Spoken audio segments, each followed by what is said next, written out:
Good morning students. बच्चों, आज हम अपनी आशा पुस्तक का पाठ 15 हमारे राष्ट्रीय त्योहार के बारे में पढ़ेंगे। भारत त्योहारों का देश है। हमारे देश में अनेक प्रकार के त्योहार मनाए जाते हैं। भारत के जो राष्ट्रीय त्योहार हैं उसी के बारे में इस पाठ में बताया गया है। भारत एक प्राचीन देश है। यहाँ की सभ्यता और संस्कृति बहुत ही पुरानी है। एक समय था जब भारत का परचम पूरे विश्व में लहराता था। धीरे धीरे परिस्थितियों ने पलटा खाया और यह देश सैकड़ों वर्षों तक विदेशियों का गुलाम रहा।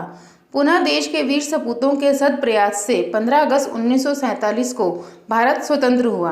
भारत एक पुराना देश है और यहाँ की सभ्यता और संस्कृति भी बहुत पुरानी है। परंतु एक समय ऐसा था जब इस प्रकार की परिस्थितियाँ थी कि हमारा देश सैकड़ों वर्षों तक विदेशियों का गुलाम रहा। परंतु हमारे देश के जो वीर सपूत हैं उन्होंने अपने प्रयास किए और उसके द्वारा हम 15 अगस्त 1947 को हमारा देश आज़ाद हो गया। स्वतंत्रता के बाद 3 त्योहार हैं जो राष्ट्रीय त्योहार के रूप में मनाए जाते हैं। स्वतंत्रता दिवस। स्वतंत्रता दिवस हमारे देश का एक प्रमुख राष्ट्रीय त्योहार है। इस त्योहार को भारत के सभी धर्मों के लोग मिलकर मनाते हैं। 15 अगस्त 1947 को वर्षों की गुलामी के बाद भारत को अंग्रेजों से स्वतंत्रता मिली थी। उस दिन से प्रतिवर्ष 15 अगस्त को स्वतंत्रता दिवस के रूप में मनाया जाता है। राष्ट्रीय स्तर पर यह त्यौहार दिल्ली में मनाया जाता है। दिल्ली में उस दिन प्रातः 8 बजे लाल किले पर बहुत चहल पहल होती है। प्रधानमंत्री लाल किले के प्राचीर पर राष्ट्रीय ध्वज फहराते हैं। फिर वे देश के नाम अपना संदेश जनता को देते हैं। विभिन्न देशों के राजदूत, सभी मंत्री व नेतागण प्रधानमंत्री का भाषण सुनने व इस राष्ट्रीय पर्व में भाग लेने आते हैं।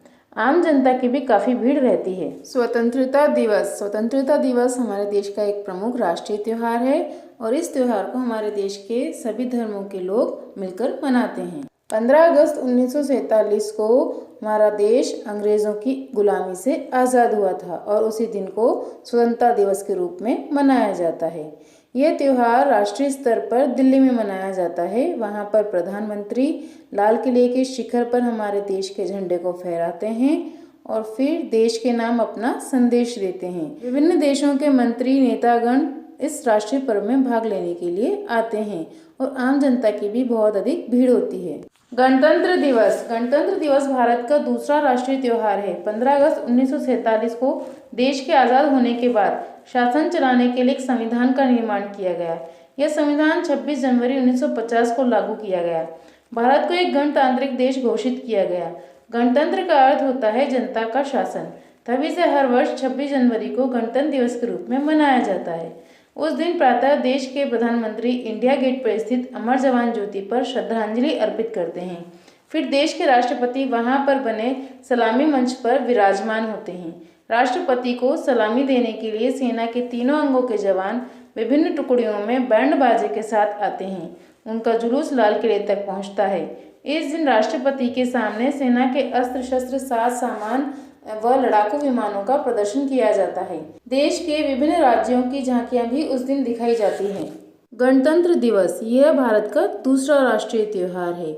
हमारे देश के आज़ाद होने के बाद एक संविधान का निर्माण किया गया। संविधान अर्थात जो नियम कानून हैं उनको लागू करने का कार्य हुआ 26 जनवरी 1950 के दिन। इसीलिए भारत को एक गणतांत्रिक देश भी कहा जाता है। गणतंत्र का अर्थ होता है जनता का शासन और इसी दिन यानी 26 जनवरी को हमारे देश में गणतंत्र दिवस मनाया जाता है। गणतंत्र दिवस के दिन देश के प्रधानमंत्री इंडिया गेट पर जो अमर जवान ज्योति है वहाँ पर श्रद्धांजलि अर्पित करते हैं और हमारे देश के जो राष्ट्रपति हैं उनको सलामी देने के लिए सेना के तीनों जवानों की विभिन्न टुकड़ियाँ होती है जो बैंड बाजों के साथ आती हैं और उनका जुलूस लाल किले तक जाता है। इस दिन राष्ट्रपति के सामने अस्त्र शस्त्र, लड़ाकू विमान आदि का प्रदर्शन किया जाता है। देश के विभिन्न राज्यों की झांकियां भी इसी दिन निकाली जाती है। गांधी जयंती। भारत को आज़ाद कराने में महात्मा गांधी का बहुत बड़ा योगदान है। उन्होंने सत्य अहिंसा के द्वारा अंग्रेज़ों को भारत छोड़ने पर मजबूर कर दिया। हमारा देश उनका ऋणी है। उन्हें भारत का राष्ट्रपिता कहा जाता है। राष्ट्र उनके योगदान को न भूले, इसलिए प्रतिवर्ष उनके जन्मदिन 2 अक्टूबर को राजघाट पर एक समारोह का आयोजन किया जाता है। इसे भी राष्ट्रीय त्यौहार के रूप में मान्यता प्राप्त है। गांधी जयंती। हमारे देश को आज़ाद कराने में महात्मा गांधी ने भी अपना बहुत अधिक योगदान दिया है। उन्होंने सत्य और अहिंसा के द्वारा अंग्रेज़ों को भारत छोड़ने के लिए मजबूर किया और हमारे देश का राष्ट्रपिता महात्मा गांधी को ही कहा जाता है। हम अपने देश के प्रति महात्मा गांधी के योगदान को न भूलें, इसलिए उनके जन्मदिन अर्थात 2 अक्टूबर के दिन राजघाट पर एक समारोह आयोजित किया जाता है और इस दिन को राष्ट्रीय त्योहार के रूप में मनाया जाता है। इस पाठ से हमें शिक्षा मिलती है कि हमें अपने राष्ट्रीय त्योहारों के प्रति सम्मान की भावना रखनी चाहिए।